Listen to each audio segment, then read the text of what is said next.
Bank of Baroda Bharat में सार्वजनिक क्षेत्र का दूसरा सबसे बड़ा बैंक। इसकी स्थापना बड़ौदा रियासत के राजा सयाजी राव गायकवाड़ ने वर्ष 1908 में की थी।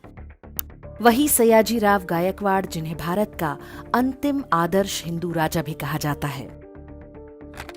सयाजी राव गायकवाड़ ने ही काशी हिंदू विश्वविद्यालय के विशाल पुस्तकालय को बनवाया था।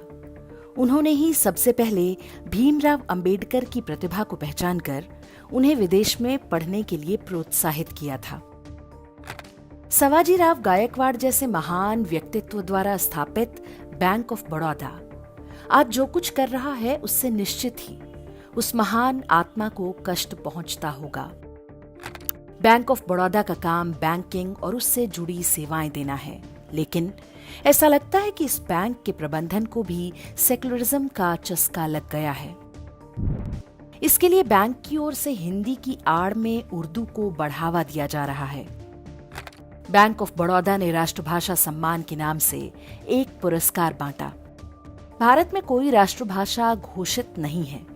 हिंदी को राजभाषा माना गया है, इसलिए सरकारी कार्यालयों और बैंकों से आशा की जाती है कि वे आधिकारिक रूप से हिंदी में कामकाज को बढ़ावा देंगे। लेकिन बैंक ऑफ बड़ौदा ने अपना तथाकथित राष्ट्रभाषा सम्मान उर्दू उपन्यास अल्लाह मियां का कारखाना को दे दिया। इसके लेखक मोहसिन खान को 21 लाख और अनुवादक सईद अहमद को 15 लाख रुपए दिए गए। उपविजेता के रूप में 5 पुस्तकें चुनी गईं, जिनमें 2 उर्दू की हैं। इस प्रकार कुल 6 में से 3 पुरस्कार उर्दू पुस्तकों को दिया गया। एक पुरस्कार ओडिया, बांग्ला और मराठी पुस्तक को भी दिया गया, संभवतः इसलिए कि सारे पुरस्कार उर्दू को देने का आरोप न लगे। उपविजेता लेखकों को भी 3 लाख और अनुवादकों को 2-2 लाख बांटे गए।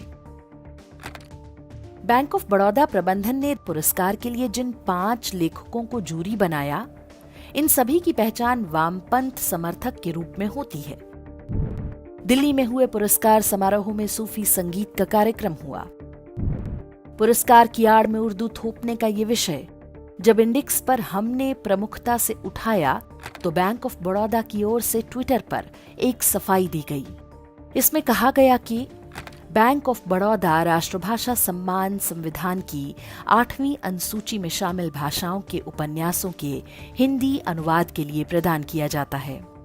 इसकी शुरुआत की घोषणा 20 जनवरी 2023 को जयपुर लिटरेचर फेस्टिवल में की गई। सम्मान के लिए पात्रता हेतु आवश्यक है कि संबंधित कृति का हिंदी अनुवाद प्रकाशित होना चाहिए। इससे भारतीय भाषाओं के उपन्यासों के हिंदी में अनुवाद को बढ़ावा मिलेगा। बैंक का ये स्पष्टीकरण कई गंभीर प्रश्न पैदा करता है। किसी भी भाषा को बढ़ावा देने के लिए उसके मूल लेखन को पुरस्कृत किया जाना चाहिए या अनुवाद को। जिन उर्दू पुस्तकों को पुरस्कृत किया गया, जब उनके बारे में कोई जानता नहीं तो उनका अनुवाद कैसे लोकप्रिय हो जाएगा? 8वीं अनुसूची की भाषाओं में बोलने वालों की संख्या के आधार पर उर्दू 7वें स्थान पर है।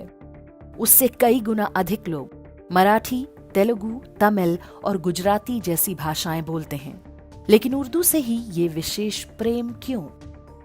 पुरस्कार के नाम पर 21 और 15 लाख जैसी बड़ी राशि किस कोष से दी गई?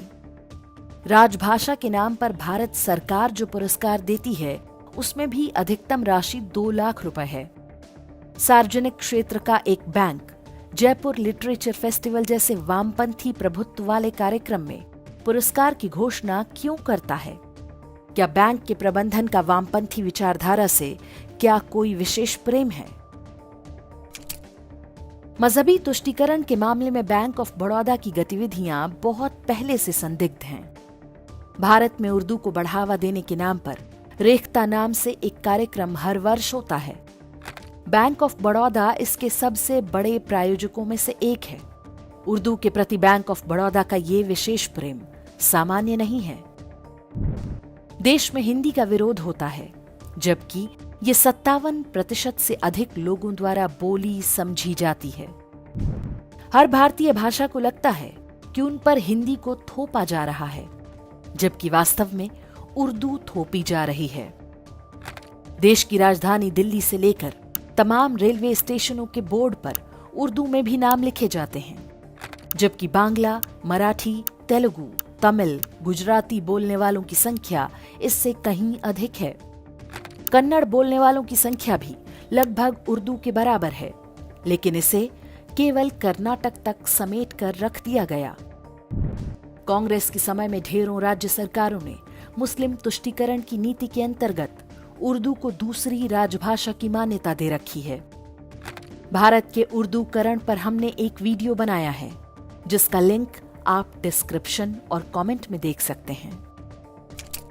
एक प्रश्न यह भी उठ रहा है कि बैंक ऑफ बड़ौदा ने इतनी बड़ी पुरस्कार राशि कहीं किसी को रिश्वत पहुंचाने के लिए तो नहीं दी। जिस बैंक ने प्रियंका गांधी वाड्रा से 2 करोड़ रुपए में पेंटिंग खरीदी थी, कहीं बैंक ऑफ बड़ौदा प्रबंधन ने वैसा ही कोई सौदा तो नहीं किया। इन आरोपों में क्या सच्चाई है हम नहीं कह सकते। आशा है रिजर्व बैंक और वित्त मंत्रालय इस बात की जांच करेंगे, लेकिन भारत के सामान्य लोगों और सरकारों को ये सोचना होगा कि कोई भी सार्वजनिक या निजी क्षेत्र की कंपनी पर्दे के पीछे छिपकर मजहबी खेल खेलना क्यों आरंभ कर देती है।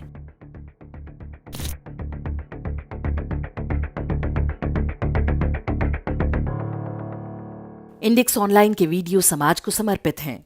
आप इनको डाउनलोड करके जैसे चाहे वैसे प्रयोग कर सकते हैं। चाहे तो आप हमारे टेलीग्राम चैनल से जुड़ सकते हैं, वहां सारे नए पुराने वीडियो आपको मिल जाएंगे। हमारे सोशल मीडिया लिंक हर वीडियो के डिस्क्रिप्शन में होते हैं। हमारा एकमात्र उद्देश्य हिंदू समाज को जागृत और एकजुट करना है। इसमें सहभागी बने। धन्यवाद।